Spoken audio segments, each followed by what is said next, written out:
Buzzer, gerombolan pembenci Islam yang berbahaya. Bismillahirrahmanirrahim. Tidak diragukan lagi, buzzer atau pendengung saat ini sudah menjelma gerombolan pembenci Islam. Mereka selalu berusaha merendahkan ajaran-ajaran Islam yang mulia. Mereka pun sangat khawatir jika umat ini bersatu. Mereka selalu berusaha memecah belah kekuatan kaum muslim dengan berbagai macam cara.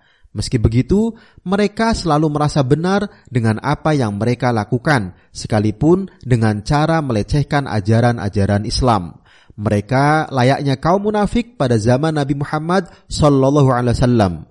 Allah SWT menjelaskan salah satu sifat mereka dalam Quran Surah Al-Baqarah ayat 11. Jika dikatakan kepada mereka, janganlah kalian membuat kerusakan di muka bumi.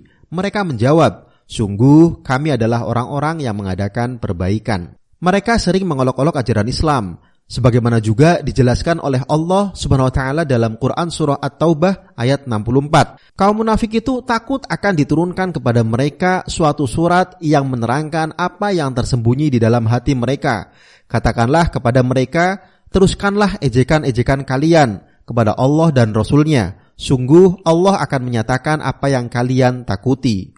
Kebencian mereka terhadap Islam sudah tidak bisa dibendung lagi. Hal itu tampak dari apa yang mereka lontarkan dari mulut-mulut mereka. Karena itu, sungguh aneh jika ada orang yang mengaku beriman tetapi mau berkubu dengan mereka. Bisa dilihat di Quran Surah Ali Imran ayat 118. Seharusnya kaum mukmin tidak bergaul dengan mereka karena itu akan membawa mereka ke jalan kekufuran. Bisa dilihat di Quran Surah An-Nisa ayat 140. Pendengar rahimakumullah, cerminan kaum munafik zaman Nabi. Tampaknya para buzzer itu merupakan cerminan dari kaum munafik pada zaman Nabi SAW. Mereka ini sering mengolok-olok Nabi SAW dan para sahabat beliau. Diriwayatkan dari Ibnu Umar, Muhammad bin Ka'ab, Zaid bin Aslam dan Qatadah hadis dengan rangkuman sebagai berikut. Pada suatu perjalanan perang, yaitu perang Tabuk, ada orang di dalam rombongan tersebut yang berkata, kami tidak pernah melihat seperti para ahli baca Al-Quran ini, yang dimaksudkan adalah Rasulullah SAW dan para sahabat beliau, kecuali sebagai orang yang paling buncit perutnya, yang paling dusta ucapannya, dan yang paling pengecut tatkala bertemu dengan musuh. Mendengar hal ini, Auf bin Malik radhiyallahu an berkata kepada orang tersebut, kamu dusta, kamu ini munafik. Aku akan melaporkan ucapanmu ini kepada Rasulullah SAW. Lalu Auf bin Malik radhiyallahu an pergi menghadap Rasulullah SAW. Namun sebelum Auf sampai, wahyu telah turun kepada Rasulullah SAW tentang peristiwa itu. Kemudian orang yang bersenda gurau dengan menjadikan Rasulullah SAW sebagai bahan candaan itu mendatangi beliau yang saat itu sudah berada di atas untanya. Orang tersebut berkata, wahai Rasulullah, kami tadi hanyalah bersenda gurau. Kami melakukan itu hanyalah untuk menghilangkan kepenatan dalam perjalanan, sebagaimana hal ini dilakukan oleh orang-orang yang berada dalam perjalanan. Ibnu Umar, salah seorang sahabat Nabi SAW yang berada di dalam rombongan, bercerita, sepertinya aku melihat ia berpegangan pada tali pelana unta Rasulullah SAW, sedangkan kakinya tersandung-sandung batu sembari mengatakan, kami tadi hanyalah bersenda gurau dan bermain-main saja. Kemudian Rasulullah SAW berkata kepada dia dengan membacakan firman Allah SWT Quran Surah At-Taubah ayat 65-66. Jika kalian bertanya kepada mereka tentang apa yang mereka lakukan itu, tentulah mereka akan menjawab, sungguh kami hanyalah bersenda gurau dan bermain-main saja. Katakanlah, apakah kepada Allah, ayat-ayatnya dan Rasulnya kalian selalu berolok-olok? Tidak usahlah kalian meminta maaf karena kalian telah kafir sesudah beriman. Beliau mengucapkan itu tanpa menoleh orang tersebut dan beliau juga tidak bersabda lebih dari itu. Hadis riwayat Ibnu Jarir At-Tabari dan Ibnu Abi Hatim dari Ibnu Umar. Pendengar rahimakumullah, ancam kemaslahatan umat.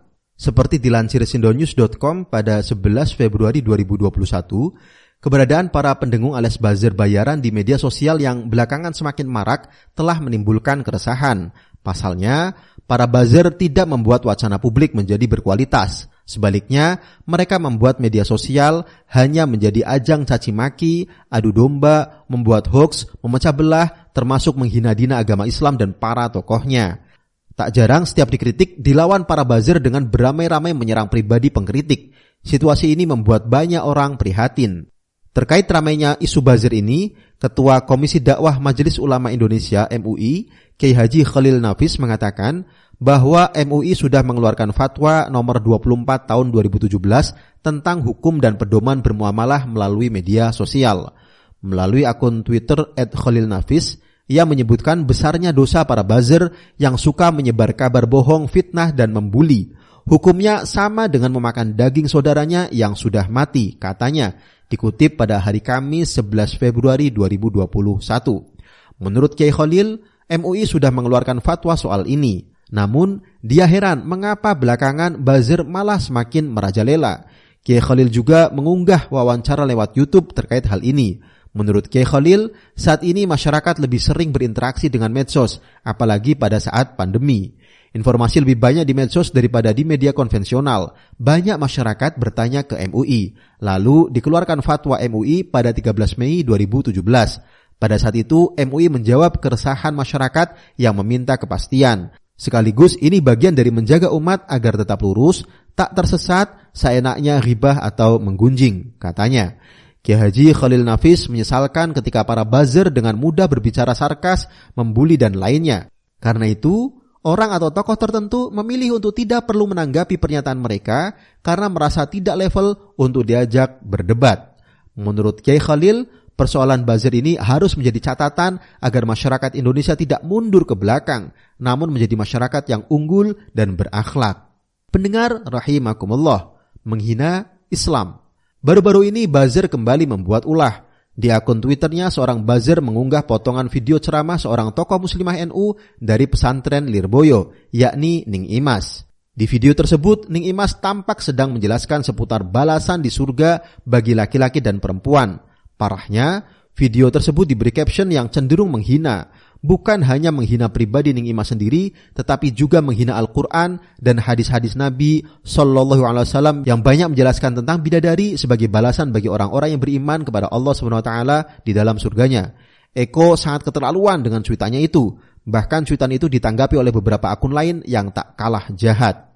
Dengan adanya kejadian tersebut, jika rezim ini benar-benar menjunjung tinggi ajaran-ajaran agama, seharusnya para buzzer semacam ini diberi sanksi yang tegas. Sebabnya, apa yang selama ini mereka lakukan telah sering meresahkan dan sangat berpotensi menyulut kemarahan umat. Sayangnya, itu tidak terjadi. Para buzzer, tukang pembuat hoax, pembuat onar, penghina agama Islam dan para tokohnya, serta pemecah belah persatuan dan kesatuan bangsa itu masih tetap dibiarkan begitu saja. Mereka tetap melontarkan kata-kata sampah yang semakin menjadikan negeri ini tidak nyaman bagi orang-orang yang beriman dan berakal sehat di dalamnya. Ini menjadi bukti bahwa pada hakikatnya rezim ini tidak benar-benar memuliakan agama.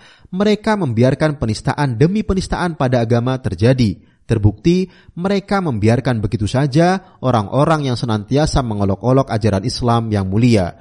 Sebagai orang yang beriman, pasti kita tidak mau situasi ini terus-menerus terjadi. Kita berharap semoga orang-orang yang tidak mau memuliakan Islam dengan harta, tahta dan kedudukannya itu segera ditumbangkan oleh Allah SWT. Semoga Allah memberikan kemenangan bagi orang-orang yang istiqomah dalam memperjuangkan agamanya. Amin. Wallahu a'lam bishawab.